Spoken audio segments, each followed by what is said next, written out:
বাংলাদেশে নিজের একটা অনলাইন ব্যবসা দাঁড় করাতে চান তাহলে আজকের এই আলোচনা আপনার জন্যই। আমরা একদম শুরু থেকে শেষ পর্যন্ত ধাপে ধাপে পুরো বিষয়টা সহজ করে দেখব। জানেন কি, এখনকার বাংলাদেশ দক্ষিণ এশিয়ার অন্যতম সম্ভাবনাময় একটা ই-কমার্স বাজার।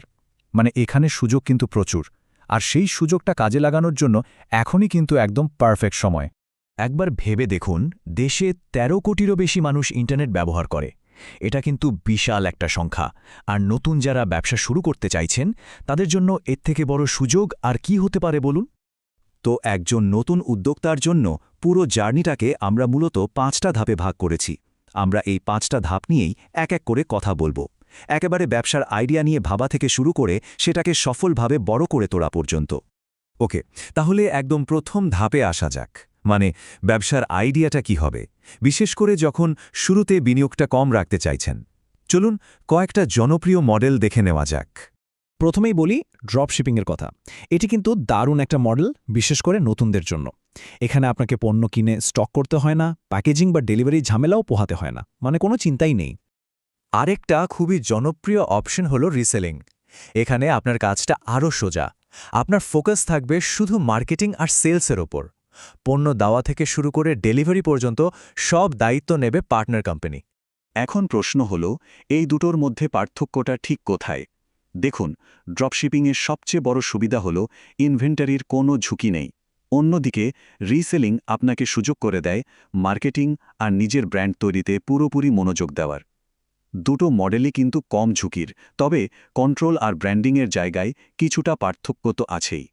তো ব্যবসার মডেল তো বেছে নিলেন, কিন্তু শুধু আইডিয়া থাকলেই তো হবে না, তাই না?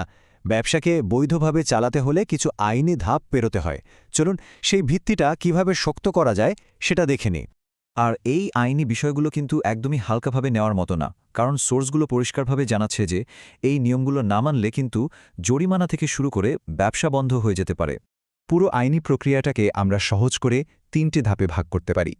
প্রথম কাজটাই হলো আপনার স্থানীয় কর্তৃপক্ষ, যেমন সিটি কর্পোরেশন বা পৌরসভা থেকে একটা ট্রেড লাইসেন্স করে নেওয়া। ব্যবসা চালানোর জন্য এই আইনগুলো সম্পর্কে জানা কিন্তু খুব দরকারি। এর মধ্যে সবচেয়ে গুরুত্বপূর্ণ হল ২০২১ সালের ডিজিটাল কমার্স নির্দেশিকা। এটাকে বলতে পারেন আপনার ব্যবসার প্রতিদিনের রুলবুক। আইনি কাগজপত্র সব রেডি? দারুণ! তাহলে এবার আপনার ডিজিটাল দোকান খোলার পালা।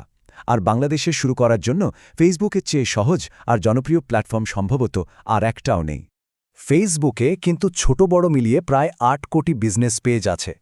এই ভিড়ের মধ্যে আলাদা করে চোখে পড়তে হলে পেজটাকে সুন্দর করে সাজাতে হবে, অপটিমাইজ করতে হবে। চলুন দেখি শুরুতেই কোন সহজ কাজগুলো করে নেওয়া যায়। আপনার পেজের অ্যাবাউট সেকশনটা কিন্তু মোটেও অবহেলা করার মতো নয়। কেন? কারণ মানুষ যখন কোনো পণ্য বা সেবা খোঁজে, তখন ফেসবুক এই সেকশনের তথ্যগুলোই ব্যবহার করে আপনার পেজকে সামনে নিয়ে আসে। তাই এখানে সব তথ্য, যেমন নাম, ঠিকানা, ফোন নম্বর, ওয়েবসাইট, সবকিছু ঠিকঠাকভাবে দিন। বেশ, আপনার ডিজিটাল দোকান এখন প্রস্তুত। এবার বেচাকেনা শুরু করার পালা। কিন্তু অনলাইনে পণ্য বিক্রি করার ক্ষেত্রেও কিছু নিয়মকানুন আছে, যেগুলো ডিজিটাল কমার্স নির্দেশিকায় স্পষ্টভাবে বলা আছে। এগুলো মেনে চলা কিন্তু জরুরি। একটা খুব গুরুত্বপূর্ণ নিয়ম হল অগ্রিম পেমেন্ট নিয়ে। ধরুন কোনো পণ্য আপনার কাছে নেই, অর্ডার পাওয়ার পর আনবেন। সেক্ষেত্রে আপনি কাস্টমারের কাছ থেকে মোট দামের সর্বোচ্চ ১০% অগ্রিম নিতে পারবেন। অবশ্য বাংলাদেশ ব্যাংকের অনুমোদিত কোনো এসক্রো সার্ভিস ব্যবহার করলে ব্যাপারটা আলাদা। ডেলিভারি নিয়েও কিন্তু নির্দিষ্ট নিয়ম আছে। আপনি যদি একই শহরের মধ্যে ডেলিভারি দেন তাহলে সর্বোচ্চ ৫ দিন সময় পাবেন। আর যদি এক শহর থেকে অন্য শহরে পাঠান তাহলে সময় পাবেন সর্বোচ্চ ১০ দিন। কাস্টমারদের অভিযোগের ব্যাপারেও আপনাকে সতর্ক থাকতে হবে। কোনো অভিযোগ পেলে ৭২ ঘণ্টার মধ্যে সেটার সমাধান বা জবাব দিতে হবে। আর শুধু তাই নয়, প্রত্যেকটা অভিযোগের একটা রেকর্ডও কিন্তু আপনাকে রাখতে হবে। আর কিছু জিনিস আছে যা আপনি অনলাইনে বিক্রি করতে পারবেন না, যেমন কোনো ধরনের নেশাজাতীয় দ্রব্য, লাইসেন্স ছাড়া ওষুধ, লটারি বা জুয়ার মতো কোনো সার্ভিস, এমনকি MLM স্কিমও কিন্তু পুরোপুরি নিষিদ্ধ। চমৎকার! আমরা প্রায় শেষের দিকে চলে এসেছি। ব্যবসা তো শুরু হলো, নিয়মকানুনও জানা হলো, কিন্তু এখন প্রশ্ন হলো ব্যবসাকে বড় করবেন কিভাবে? চলুন সাফল্যের জন্য কিছু টিপস জেনে নেওয়া যাক। বিক্রি বাড়াতে চাইলে কিছু পরীক্ষিত উপায় কাজে লাগাতে পারেন, যেমন পণ্যের পরিষ্কার ভালো ছবি তুলুন, সম্ভব হলে ফ্রি ডেলিভারির অফার দিন, বিভিন্ন ফেসবুক গ্রুপে পোস্ট করুন, আর সবচেয়ে জরুরি, ফেসবুকের বুস্ট লিস্টিং ফিচারটা ব্যবহার করে টার্গেটেড বিজ্ঞাপন দিন। এতে কিন্তু খুব ভালো ফল পাওয়া যায়।